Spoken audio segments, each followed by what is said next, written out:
warahmatullahi wabarakatuh. Selamat pagi anak-anak. Bagaimana kabarnya hari ini?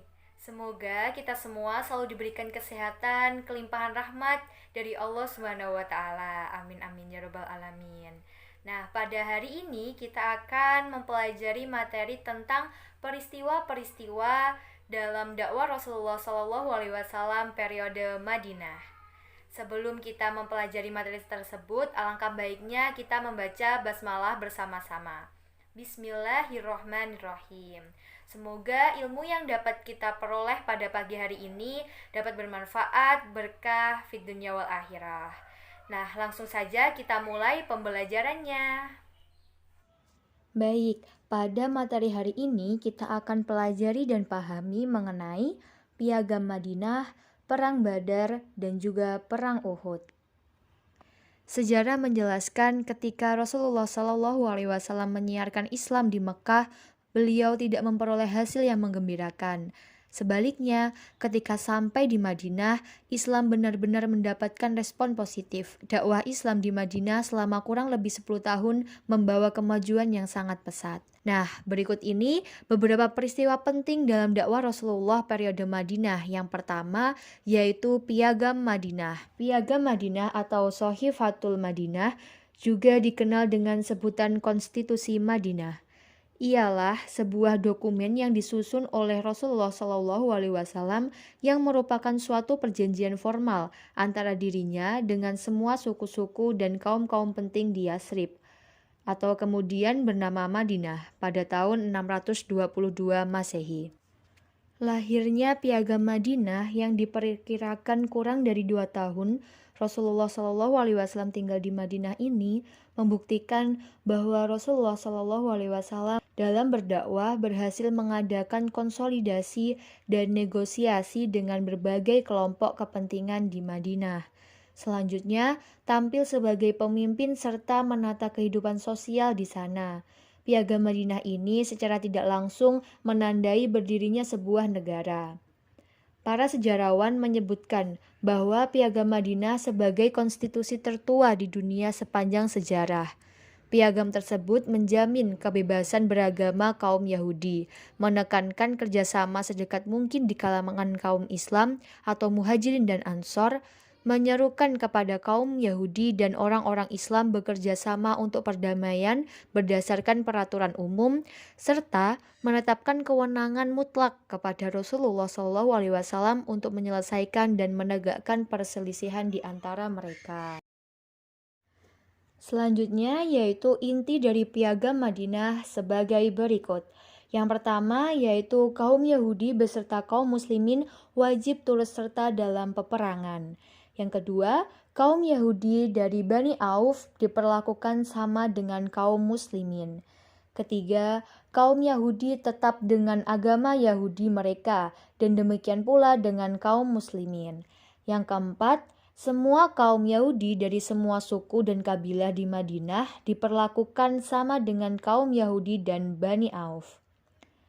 Yang kelima, kaum Yahudi dan Muslimin harus tolong-menolong dalam memerangi atau menghadapi musuh. Yang keenam, kaum Yahudi dan Muslimin harus tolong-menolong dalam memerangi atau menghadapi musuh. Yang ketujuh, kota Madinah dipertahankan bersama dari serangan pihak luar.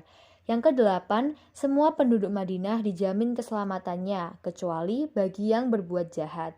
Yang terakhir, yaitu Muhammad Rasulullah SAW adalah pemimpin umum untuk seluruh penduduk Madinah. Selanjutnya, yaitu hikmah dari Piagam Madinah. Yang pertama, yaitu Piagam Madinah menjadikan wasilah atau jalan untuk menyatukan seluruh komponen masyarakat yang ada di Madinah. Yang kedua, menunjukkan Islam sebagai agama yang ajarannya tidak hanya berhubungan dengan manusia dengan Allah, tetapi juga manusia dengan manusia lainnya.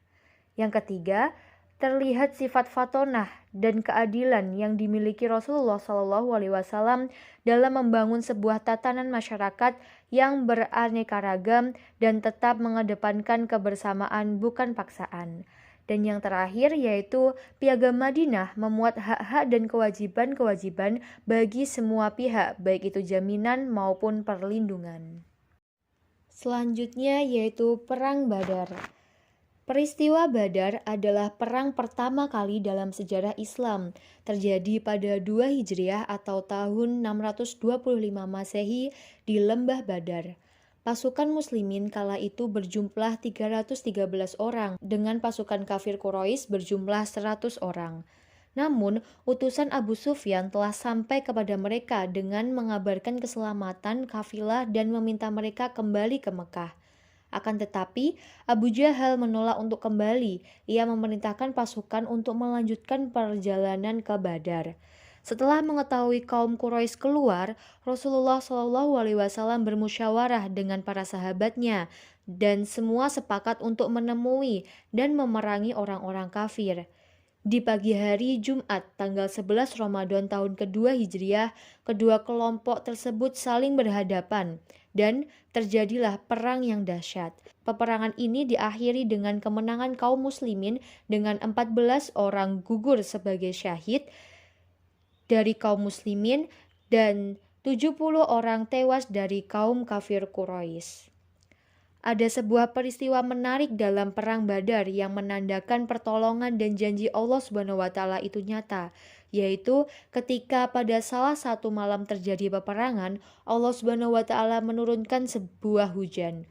Hujan ini bagi kaum musyrikin terasa sangat lebat, sehingga mencegah mereka untuk maju. Sementara bagi kaum muslimin, hujan ini terasa bagaikan gerimis yang dapat menyucikan mereka, menghilangkan gangguan setan dari diri mereka, mudah untuk menapaki bumi, mengeraskan pepasiran, memantapkan langkah, menyiapkan posisi, dan memantapkan hati mereka.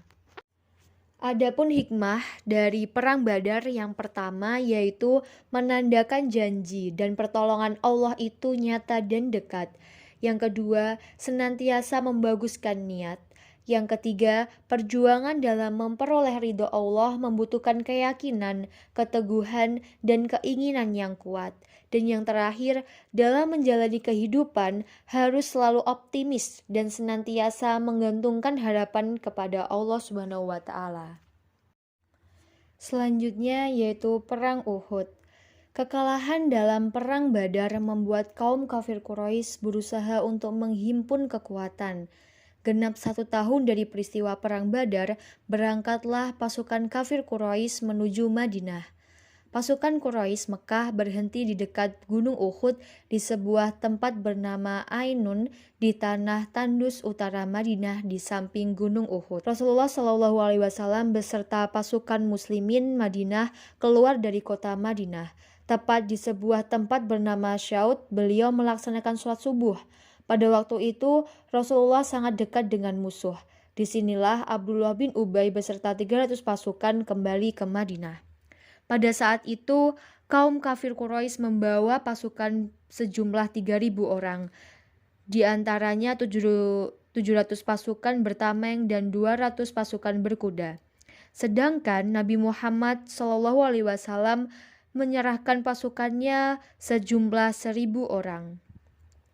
Ketika kaum muslimin sudah mendapatkan kemenangan, Rasulullah SAW sangat yakin dengan pertolongan Allah. Beliau tidak gentar sedikit pun ketika jumlah pasukannya berkurang.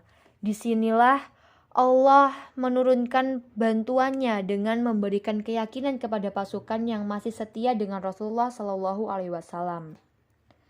Pada saat itu, ketika kaum muslimin sudah mendapatkan kemenangan, akan tetapi tiba-tiba pasukan muslimin yang berada di Bukit Uhud tergiur harta rampasan perang atau ghanimah, sehingga pasukan pemanah itu menuruni bukit dan akhirnya berhasil diserang kembali oleh kaum kafir Quraisy.